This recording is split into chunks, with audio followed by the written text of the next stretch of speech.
بسم اللہ الرحمن الرحیم۔ میں کوئی اگر سوال ہو غیر مسلم خواتین کی طرف سے تو کر سکتی ہیں۔ My name is Dhanashri Sawan and I'm student of BE Computer, second year. So I just wanted to ask, is the first pair of human being haven't been proved, but it is not established yet. But now how science will be going to prove it, because we can't go back in time. Thank you. میں نے سوال پوچھا ہے کہ قرآن مجید اور دیگر مذاہب کی کتاب میں لکھا ہے کہ سب سے پہلی جوڑی آدم اور ایو تھی، آدم علیہ السلام اور حوا علیہ السلام تھے، لیکن سائنس اسے تسلیم نہیں کرتا۔ ہم وقت میں پھر سے واپس نہیں لوٹ سکیں گے، تو کس طریقے سے ہم ثابت کریں گے کہ سب سے پہلے جو جوڑی ہے وہ آدم علیہ السلام اور بیوی حوا تھے؟ پہلے میں یہ کہنا چاہتا ہوں کہ قرآن مجید ایک سائنس کی کتاب نہیں ہے، SCIENCE، لیکن یہ کتاب ہے سائنس کی، SIGNS۔ یہ آیات کی کتاب ہے، یہ کتاب ہے نشانیوں کی۔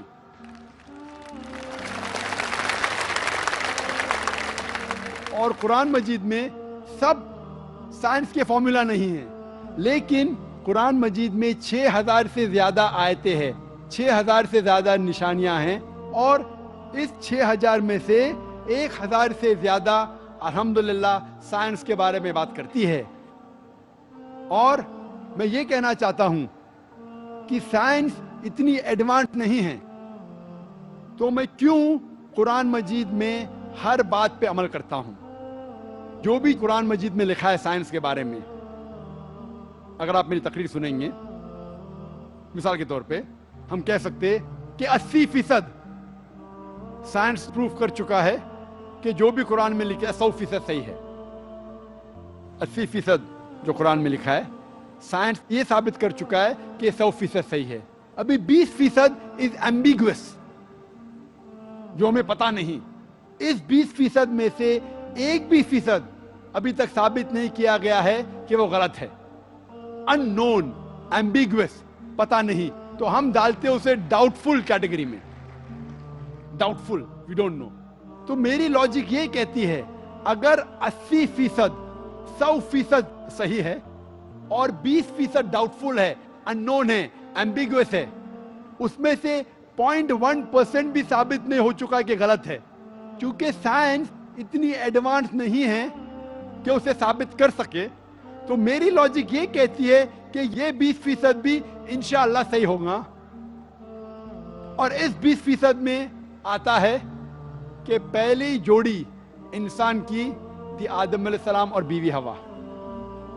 سائنس اتنی ایڈوانس نہیں کہ یہ کہہ سکے کہ اس زندگی کے بعد اور ایک زندگی ہے، لائف آفٹر ڈیتھ۔ آخرت کے بارے میں سائنس اتنی ایڈوانس نہیں۔ سائنس یہ نہیں تسلیم کرتی جو قرآن میں لکھا ہے کہ قرآن میں ذکر ہے جنت اور دوزخ کا، قرآن میں ذکر ہے جن کا۔ سائنس اب تک اتنی ایڈوانس نہیں کہ اس کے بارے میں کہہ سکے کہ یہ صحیح ہے۔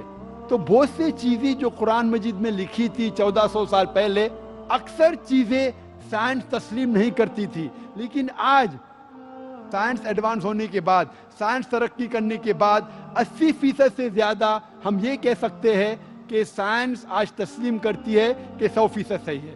انشاءاللہ ہو سکتا ہے کہ 50 سال بعد، 100 سال بعد، 200 سال بعد سائنس یہ بھی تسلیم کریں گی کہ جنت ہے، دوزخ ہے، جن ہے، اینجل ہے، اور یہ بھی تسلیم کریں گے کہ پہلی جوڑی آدم اور بیوی حوا تھی۔ کرنے کا موقع دیں۔ نمستے، میں جیا بوراڑے، ساؤتھ انڈین، میں ویٹی میں کام کرتی ہوں، کاؤنٹنگ میں۔ میرا سوال یہ ہے، مسلم کاسٹ میں نبیوں کو بھیجتے ہیں کہ ہندو، مسلم، سکھ، عیسائی سب ایک ہے، تو پنڈت لوگ کو بھی اللہ تعالیٰ نے بھیجا ہے کہ سب کاسٹ ایک ہی ہے، تو وہ ایک بھی بار ہم لوگوں کو بولتے نہیں ہے کہ سب ایک ہی ہے، وہ صرف اپنا ہی بولتے ہیں، ایسا کیوں؟ بہن نے سوال کیا ہے کہ مسلم مذہب میں